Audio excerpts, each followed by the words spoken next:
Good morning, Carhirdig. I want to thank the Social Democrats for bringing forward this very important motion. You know, every evening when we leave here, the houses of the Oireachtas are lit up in the Ukrainian flag, and I think that reminds us of a time of moral certitude within the European Western democracies when such a aggressive military action was taken by Russia in Ukraine that we all believed in what was right and wrong, and we could all, you know, see the difference between right and wrong, and there was a comfort in that. And we had President Zelensky here. We had a level of solidarity across the European Union, United States, UK. And then it's a reminder to me every evening of the hypocrisy of Western democracies in the light of what's happening in Gaza.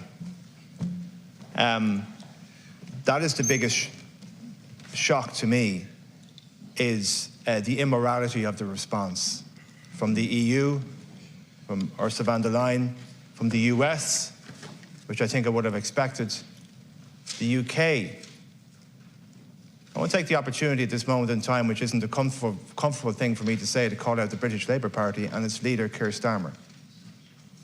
Because I think as an incoming, potentially British Prime Minister, we would have expected better from Keir Starmer. His words have been a disgrace. His inaction has been a disgrace. He's disgracing his own party. He's disgracing the Labour Party. He's disgracing the Labour movement. And if that is the voice and the inaction of Keir Starmer, well, many of us here in the Labour Party in Ireland will think twice about campaigning for the British Labour Party in the upcoming general election. And I don't say that with any joy or with any level of comfort. But I think in this regard, we have to call out what we see to be wrong. It's already been articulated. 25,000 people, half of them children, in 100 days. And let's not pretend this is just about Gaza. We've had 358 killings in the West Bank in 100 days. That's 30 bloody Sundays in 100 days. And they're not going to stop because nobody is telling them to stop. There are no consequences to this. Israel can do whatever the hell they like because they have learned over generations they can do whatever the hell they like. So it's up to us, and I would say this to those who criticise government. I think the Irish government have gone further than most European countries in our rhetoric and our stances on what we have said. I think that is fair comment. And I think on a European level, people point to Ireland as being those who are most firmly on the side of the Palestinian people and calling out, and maybe in language that we would wish was stronger, what's happening in Gaza.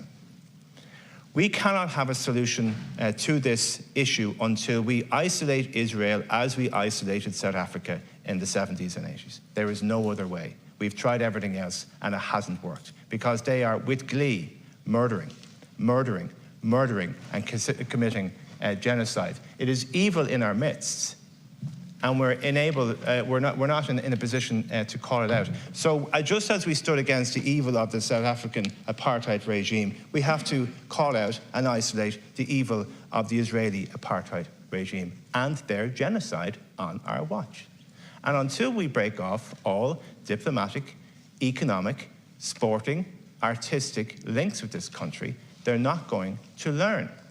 And until we stand up to the United States, they're not going to learn. We can't go to the White House. We can't go to the White House.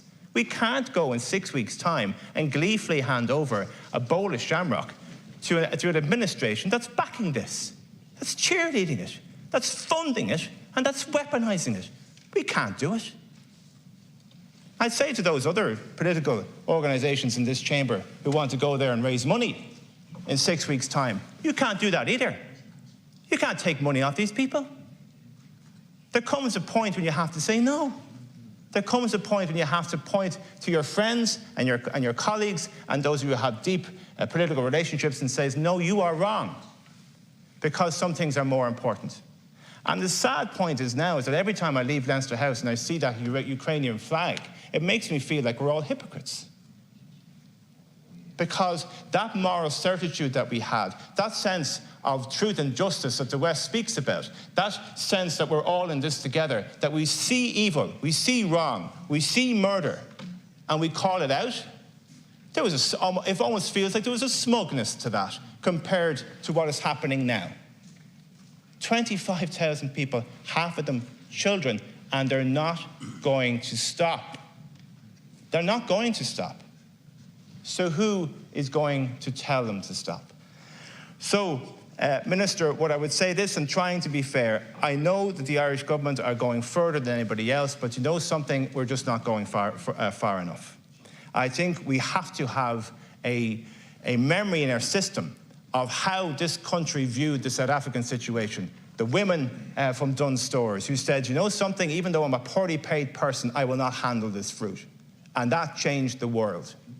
And maybe if the Irish government said, you know something, I cannot go, we cannot go, this country has long historic political links with the US. At this moment, in this time, we just cannot morally look you in the eye, hand you some shamrock and say everything's fine. While their high-ranking politicians are over in Israel signing missiles,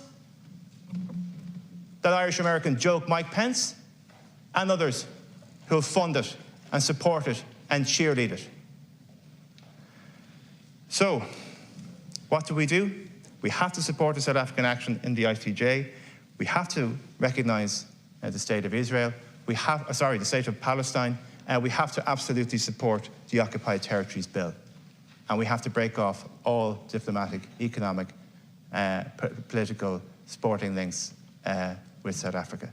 And unfortunately, we have to come to the point of saying to our friends, be they in the White House or in the British Labour Party, you are cheerleading evil, or you are silent in the face of evil, and you are wrong.